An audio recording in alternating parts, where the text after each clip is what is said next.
Chapter 8. Divided Loyalties. Opening quote.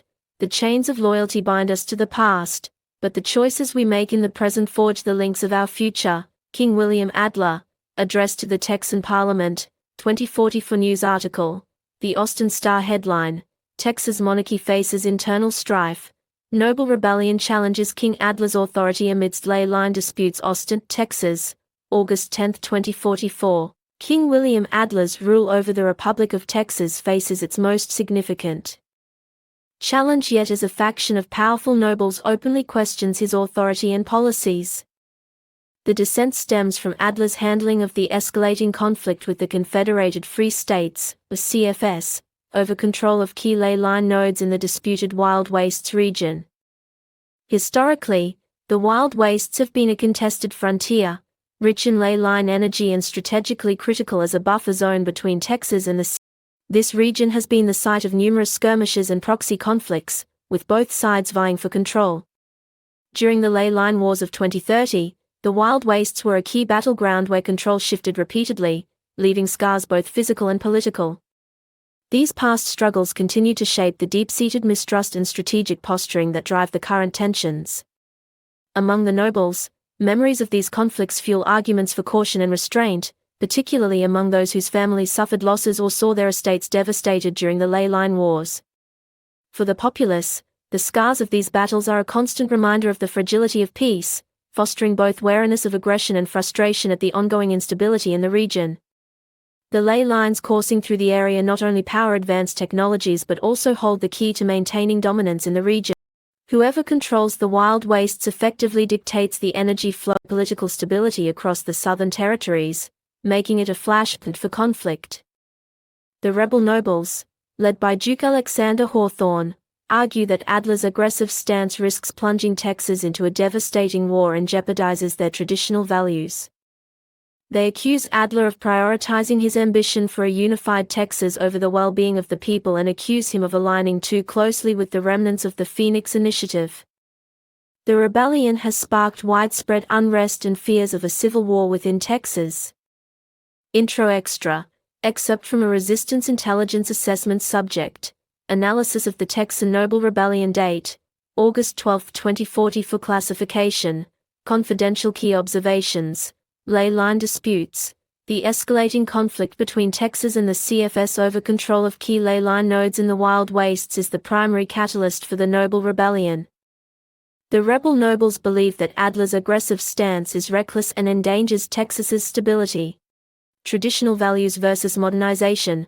The rebellion reflects a deeper ideological divide within Texas between those who cling to traditional values of independence and limited government and those who embrace Adler's vision of a more centralized and technologically advanced monarchy. Phoenix Initiative influence.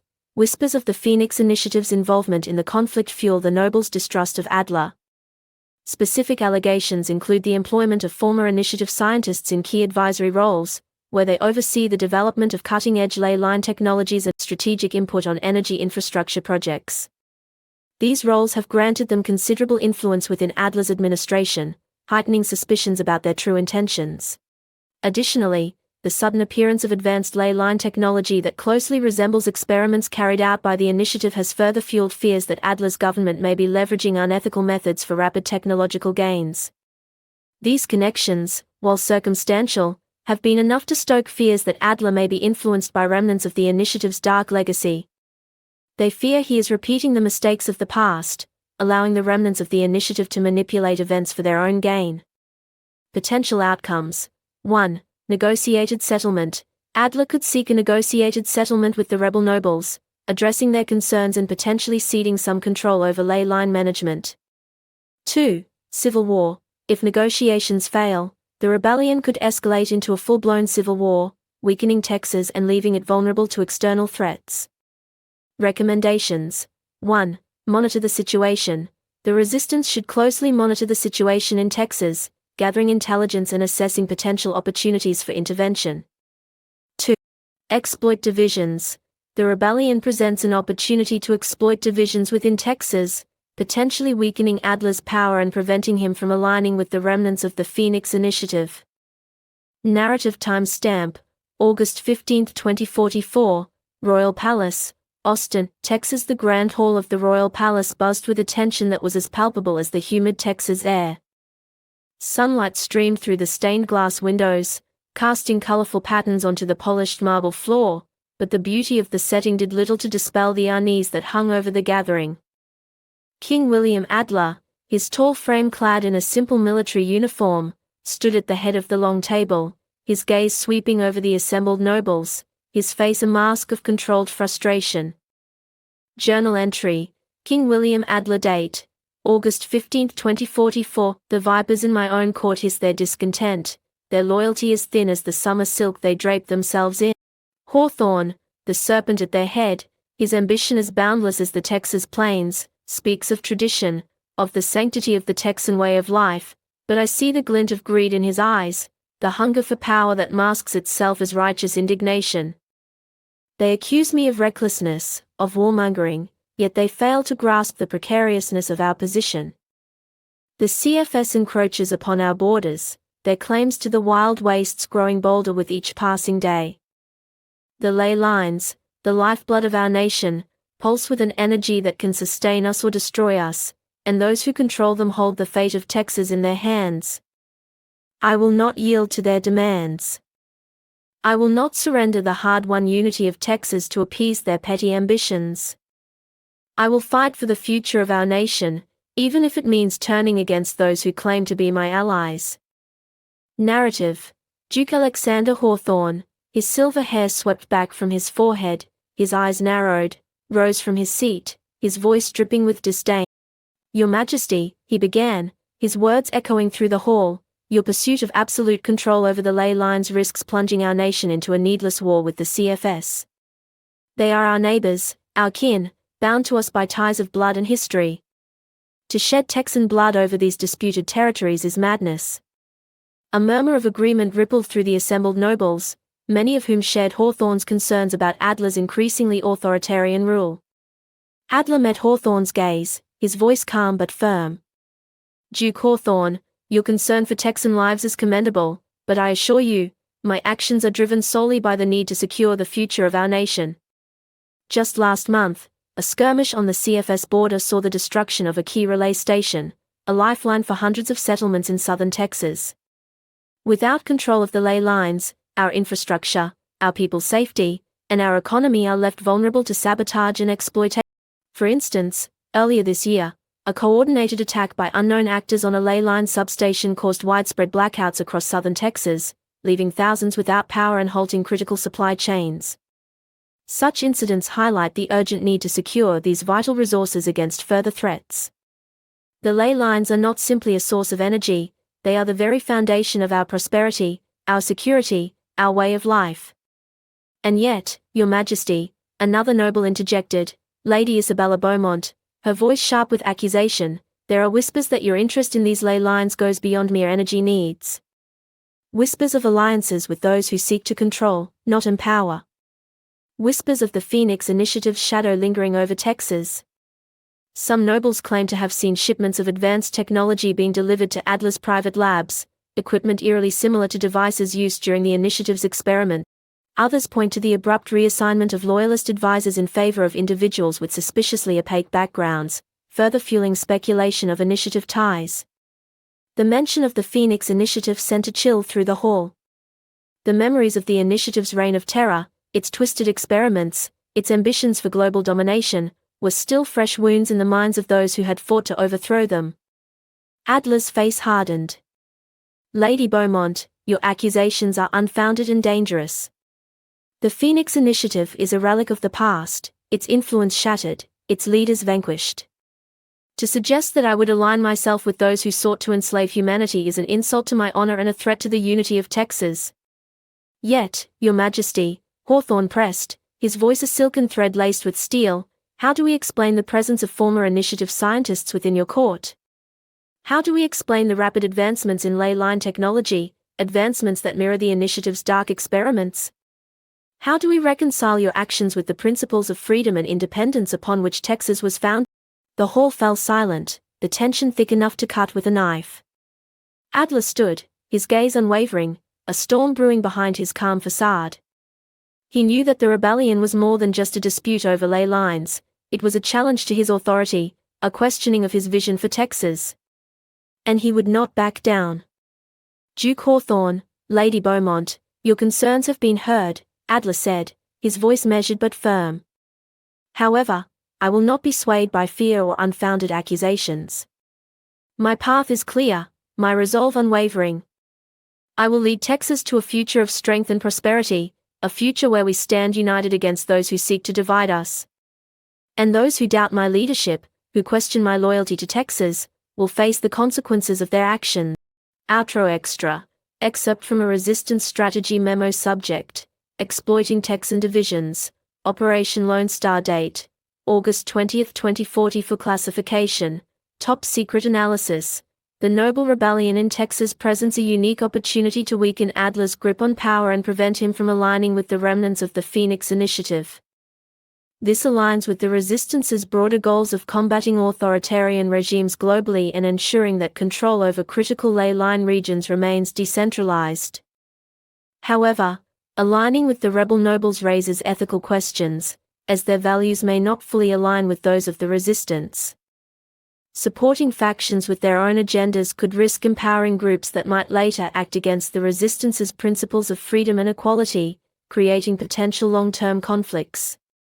Destabilizing Adler's position, the Resistance can curb the expansion of centralized control while creating pathways to support more democratic leadership within Texas. However, ensuring that this destabilization does not devolve into further chaos or pave the way for another authoritarian regime presents significant challenges. The Resistance must carefully vet the rebel factions they support, ensuring their alignment with democratic principles, and remain vigilant to prevent the emergence of power vacuums that opportunistic actors could exploit. However, the Resistance must balance this intervention carefully to avoid overstretching its resources. Focusing on indirect support, such as supplying intelligence, exploiting propaganda channels, and fostering internal divisions, can allow the Resistance to achieve its objectives while maintaining resources for their broader global mission. However, exploiting propaganda channels presents ethical dilemmas, as it risks undermining the Resistance's credibility and its commitment to truth. Additionally, fostering divisions could lead to unintended consequences, such as escalating violence or creating long-term instability that might be difficult to control. By supporting the rebel nobles, the Resistance can sow discord within Texas, diverting their resources and attention from their expansionist ambitions. In the long term, weakening Texas's monarchy could provide a template for challenging similar authoritarian regimes elsewhere.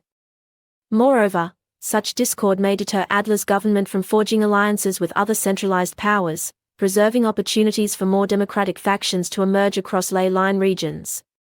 Objectives: 1. Establish contact with Duke Alexander Hawthorne and assess his willingness to cooperate with the Resistance.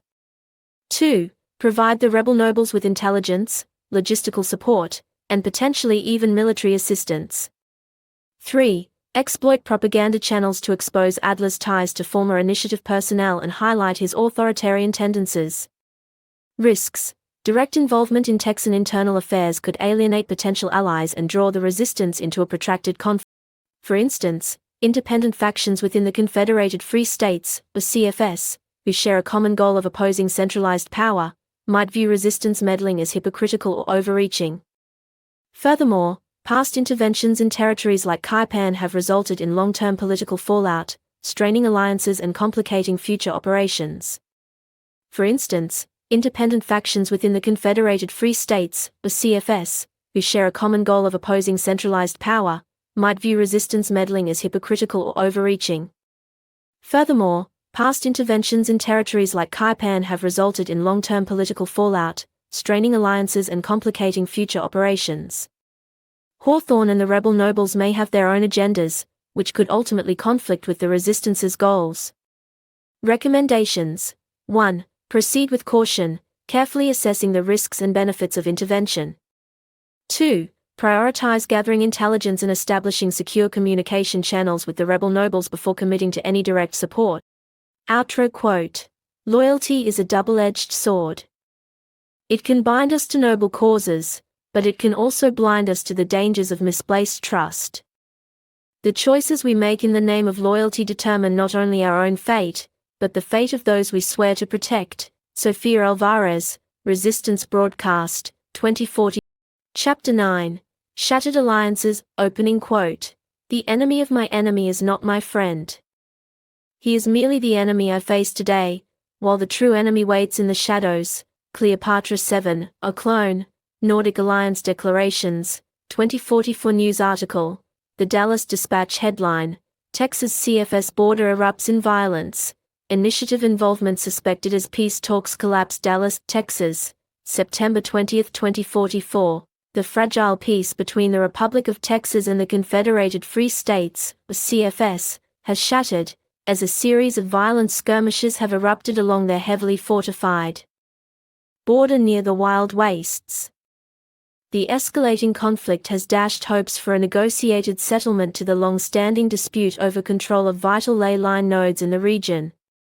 Eyewitness accounts and intercepted communications suggest the involvement of covert operatives utilizing advanced technology consistent with remnants of the Phoenix Initiative.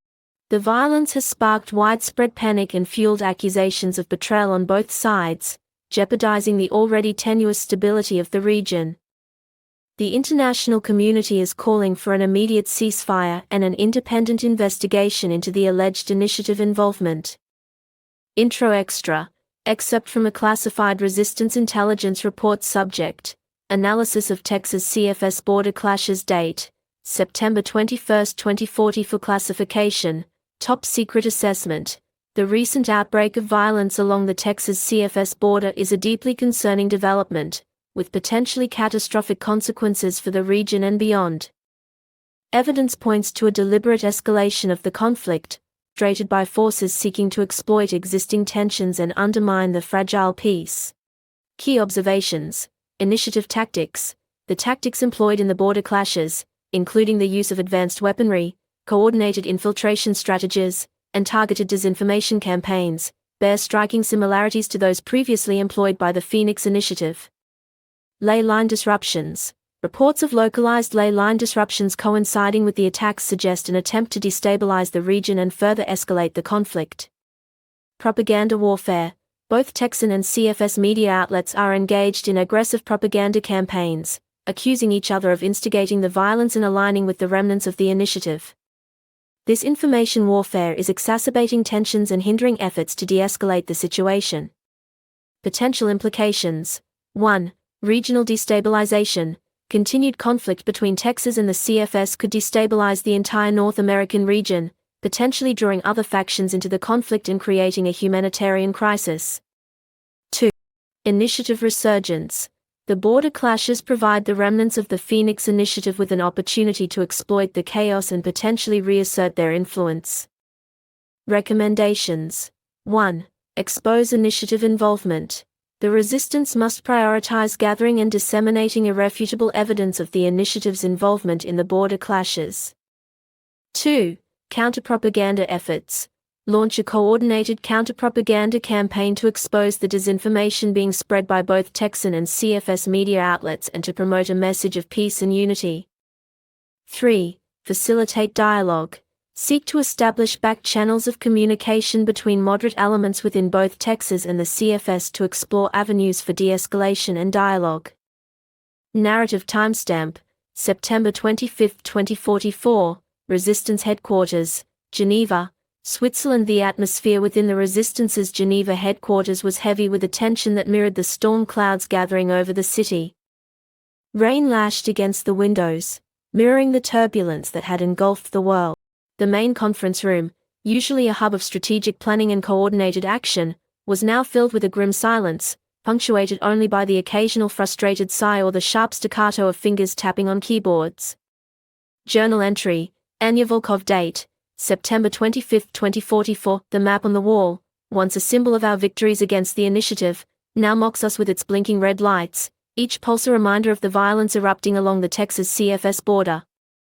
The news feeds, a cacophony of accusations and denials, paint a picture of a world spiraling back into chaos. We fought so hard to dismantle the initiative, to break their grip on power, and now, it feels like we're watching the embers of their ambition reignite, fueled by the very divisions they sought to exploit. The worst part is the feeling of helplessness. We're stretched thin, Our resources depleted, our networks compromised. The world looks to us for leadership, for solutions, but the answers seem elusive, lost in a fog of uncertainty and betrayal. I see the exhaustion etched on Sofia's face, the burden of responsibility weighing down her shoulders. Klaus, haunted by his past, buries himself in his research, searching for a technological solution to a problem that is, at its core, deeply human. And Greta, she's gone quiet, withdrawn, her eyes reflecting a depth of pain that I can't even begin to fathom. The loss of her father, the weight of leadership, the constant pressure to make impossible choices, it's taking its toll. We need a breakthrough, a sign that the fight is not lost, that the hope we cling to is not a delusion. But right now, the darkness seems to be closing in, and the whispers of doubt grow louder with each passing hour. Narrative. Sofia Alvarez stood at the head of the conference table, her gaze fixed on the holographic map of North America. The red zones, marking areas of conflict and ley-line instability, pulsed ominously, a visual manifestation of the chaos threatening to engulf the continent.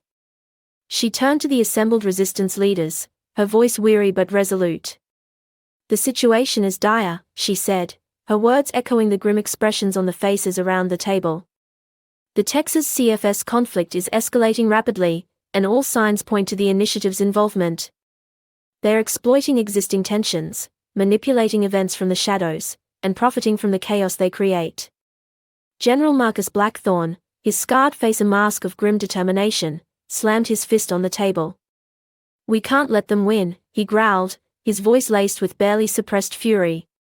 "We have to strike back, hit them where it hurts, before they regain their foothold. Direct military intervention is not an option," Anya Volkov countered, her tone measured but firm. "We lack the resources, and any overt aggression would only escalate the conflict. We need a more nuanced approach, one that targets the initiative's true weakness, their reliance on deception and manipulation." Klaus Heller, his face pale and drawn, pushed a strand of grey hair back from his forehead. "I may have a solution," he said, his voice hesitant, as if he were reluctant to share the thought. "The initiative's control over the ley lines is their greatest asset, but it's also their Achilles heel. If we can disrupt their control, create instability within their own networks, we can turn their weapon against them." "How?" Sofia asked, her eyes narrowing, a glimmer of hope flickering in their depths. "I've been studying the data we recovered from the Vienna Nexus, analyzing their ley-line manipulation techniques," Klaus explained, his voice gaining confidence as he delved into the familiar territory of scientific analysis. "There are patterns, frequencies, vulnerabilities that we can exploit. If we can develop a device, a kind of resonance disruptor, we can create targeted disruptions in their control networks, sow chaos within their ranks, and give Texas and the CFS a reason to pause, to question who is truly pulling the strings." Sofia considered Klaus's proposal, weighing the risks against the potential rewards. It was a gamble, a desperate play in a game with stakes higher than any of them had ever faced. "It's worth a shot," she decided, her voice firm, her gaze sweeping over the faces of her comrades. "We have no other choice. General Blackthorne, assemble a strike team. Klaus, you have full authority to requisition whatever resources you need. Anya, coordinate with our intelligence networks, identify the initiative's ley-line control hubs. We're going to hit them where they least expect it, disrupt their plans, and expose their true face to the world. This is not just a fight for Texas or the CFS, it's a fight for the future of humanity. And we will not back down." Outro Extra. Excerpt from an intercepted Phoenix Initiative transmission, decoded by Resistance cryptography. Sender, unknown, or designated subject Alpha, recipient, unknown, or designated subject Omega, date, September 27, 2040 for classification, ultra top secret message. The Texan nobles are proving to be more troublesome than anticipated. Their rebellion is disrupting our plans and attracting unwanted attention. The CFS is also proving to be less predictable than our initial assessments indicated.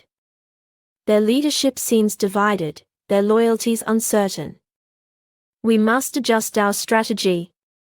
Escalate the conflict, but maintain plausible deniability. Target key ley-line nodes to create chaos and further destabilize the region. Our objective remains unchanged: to control the ley lines, to control the flow of power, to control the destiny of nations. Outro quote: The true measure of a leader is not their ability to wield power, but their willingness to sacrifice it for the sake of those they are sworn to protect. In the face of betrayal, in the midst of chaos, true leadership shines brightest, illuminating the path toward unity and hope. General Marcus Blackthorne, Address to the Resistance High Command, 2044. Bonus Chapter 3, The Hidden Hand, opening quote: The greatest trick the devil ever pulled was convincing the world he didn't exist. Charles Baudelaire, The Flowers of Evil. Big News article. The New York Times headline: Ley-line manipulation, the corporate connection. Near Google and Tesla dynamics implicated in global energy crisis. New York, USA, October 15, 2045. A bombshell exposé published today by the New York Times has revealed the shocking depth of corporate involvement in the ongoing global energy crisis. The report, based on leaked internal documents and whistleblower accounts, implicates two of the world's most powerful tech giants, Neo Google and Tesla Dynamics, in the illicit manipulation of ley-line energy for their own profit and strategic advantage. One document reveals plans to reroute ley-line energy from critical public infrastructure to private facilities, diverting power away from hospitals and essential services in densely populated urban areas. Another whistleblower alleges that entire regions, including rural districts in North America and parts of Southeast Asia, experienced prolonged energy shortages due to corporate experiments designed to refine their siphoning technologies, leaving millions struggling without reliable electricity. The revelations have sent shockwaves through the global economy and sparked outrage among political leaders and activists worldwide, who are calling for immediate investigations and stricter regulation of these corporations' activities. Extra 1. Classified Resistance Intelligence Report. Project Shadow Hand compiled by Resistance Intelligence Division. Date: October 12, 2045. Classification: Top Secret. Subject: Corporate Involvement in Ley-line Manipulation. Summary: The Resistance has uncovered compelling evidence that Neo Google and Tesla Dynamics, two of the world's largest and most influential corporations, are deeply involved in the illicit manipulation of ley-line energy. Their clandestine operations, codenamed Project Shadow Hand, threaten to destabilize the global energy network and undermine international efforts to establish a sustainable and equitable energy future. Key findings: Covert research and development. Both Neo Google and Tesla Dynamics have been engaged in extensive, covert research and development programs focused on harnessing ley-line energy for their own purposes. Their efforts have far surpassed the capabilities of the defunct Phoenix Initiative, leveraging advancements in artificial intelligence, quantum computing, and nanotechnology to predict ley-line energy fluctuations with pinpoint accuracy, optimize energy siphoning systems for maximum efficiency, and deploy nanobots to repair and maintain ley-line infrastructure covertly. However, these advanced systems are not invincible. Resistance analysts have identified potential vulnerabilities, such as the reliance on centralized data processing hubs that could be targeted to disrupt their operations, or the susceptibility of nanobot communication networks to jamming technologies.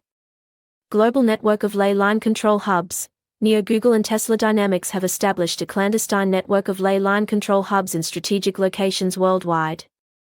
These hubs, disguised as data centers, research facilities, and renewable energy projects, enable them to manipulate energy flows, create localized disruptions, and siphon off massive amounts of energy for their own use.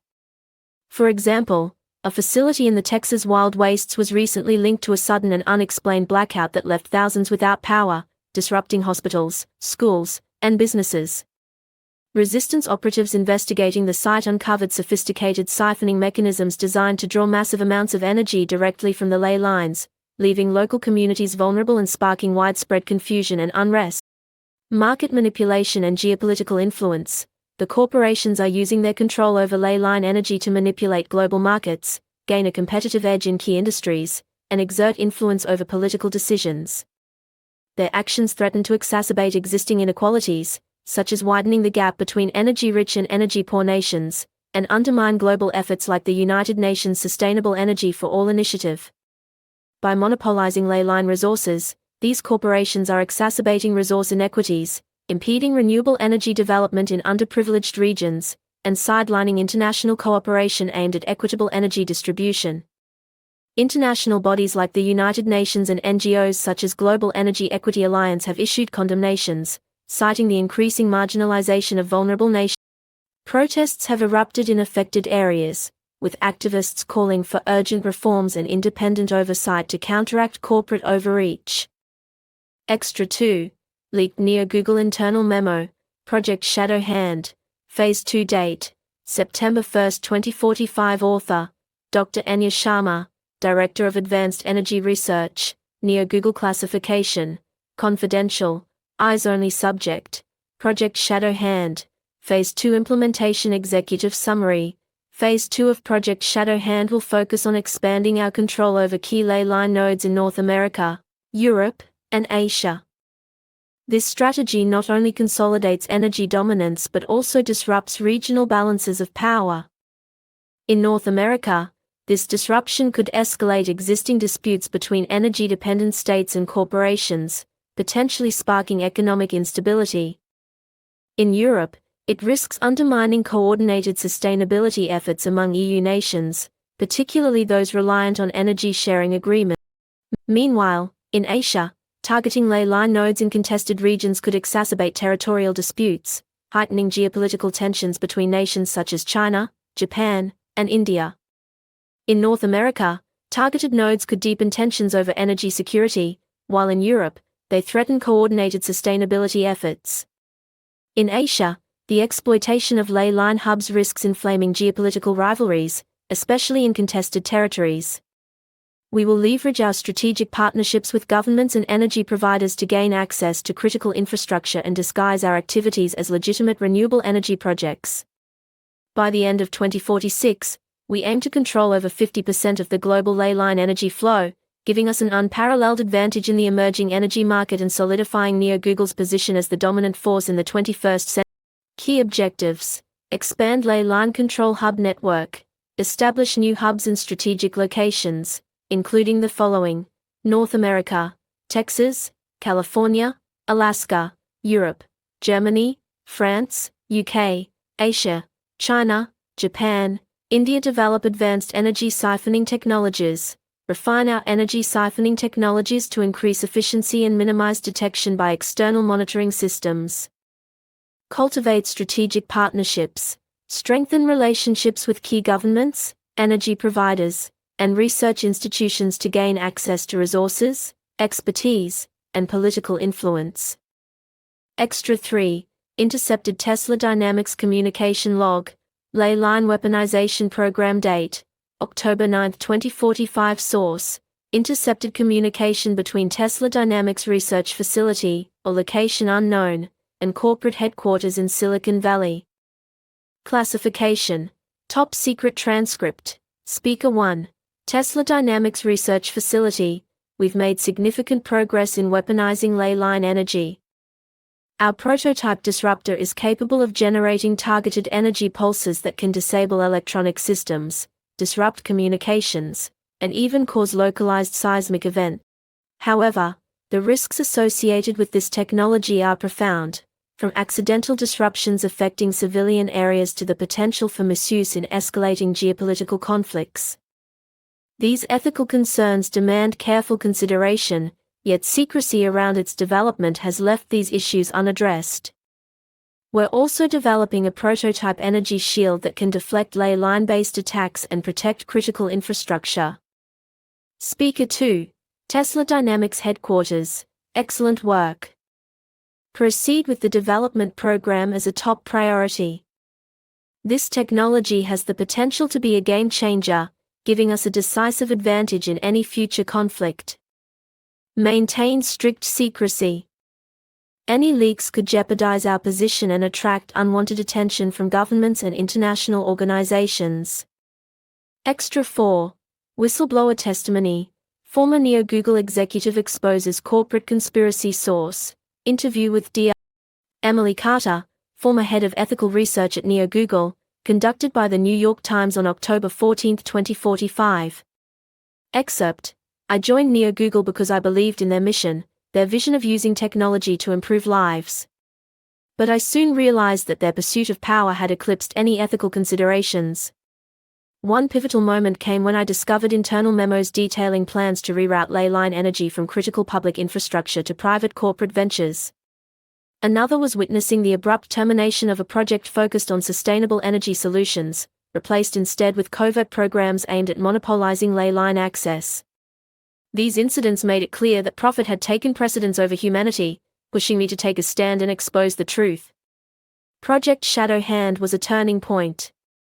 They were willing to risk global stability, even the lives of millions, for the sake of profit and control. I couldn't be a part of it any longer. My conscience wouldn't allow it. I had to expose the truth, no matter the cost. I owe it to the world, to the future, to my own children. Extra 5. Resistance Propaganda Broadcast. The Corporate Octopus Speaker, Greta Heller. Date: October 16, 2045. Transcript excerpt: They told us the Phoenix Initiative was the enemy. They told us they were fighting for freedom, for a better future. But it was all a lie. They were merely pawns, tools of a far more insidious force, the corporate octopus, its tentacles reaching into every corner of our lives, squeezing the life out of our planet, our economies, our very souls. Neo Google, Tesla Dynamics, they are not just companies, they are empires, built on greed, powered by deception, and fueled by our own apathy. For example, public disinterest in corporate accountability has allowed these tech giants to secure unchecked influence, such as avoiding energy regulations and bypassing international oversight through lobbying and strategic partnership. They've hijacked the ley lines, the very lifeblood of the earth, and they are using it to enrich themselves, to control us, to shape the future in their own image. But we're not powerless. We're not sheep. We're human beings, and we won't be controlled. We will fight back. We will expose their lies. We will break their grip on power. Join us. Resist. The future of humanity depends on it. Extra 6. Neo Google Public Statement, Denying Allegations. Date: October 16, 2045. Source: Neo Google Press Release Statement. Neo Google categorically denies the allegations made in recent media reports regarding our involvement in the manipulation of ley-line energy. However, internal memos and whistleblower accounts obtained by resistance operatives reveal significant contradictions to this statement, such as documented plans to reroute ley-line energy for private corporate use, which directly undermine their claims of ethical practices. These claims are baseless and are being spread by individuals and organizations with their own agendas. Neo Google is committed to ethical and responsible business practices, and we are a leader in the development of sustainable energy solutions. We believe that access to clean and affordable energy is a fundamental human right, and we are working tirelessly to make that a reality for people around the world. We urge the public to be wary of misinformation and to trust in Neo Google's unwavering commitment to a better future for all. Expanded Journal Entry, Journal of Anya Volkov. Entry date: October 18, 2045. The world is a house of mirrors, reflecting back distorted images of truth and deception. We thought we'd vanquish the shadows when we brought down the Phoenix Initiative, but the darkness merely shifted its shape, finding new hosts, new vessels for its insidious agenda. Corporations. The very entities we once relied on for support, for resources, for technological innovation, have become the new architects of control. They operate in the shadows, manipulating markets, influencing governments, shaping the narrative to suit their own interests. And now, they've set their sights on the ley lines, the very source of the Earth's power. Project Shadow Hand. The name itself sends chills down my spine, a reminder of the unseen forces that shape our world. Neo Google, Tesla Dynamics, they present themselves as benevolent giants, champions of progress and innovation. But behind their sleek facades, behind their slick marketing campaigns, lies a hunger for power, a ruthlessness that eclipses even the darkest ambitions of the initiative.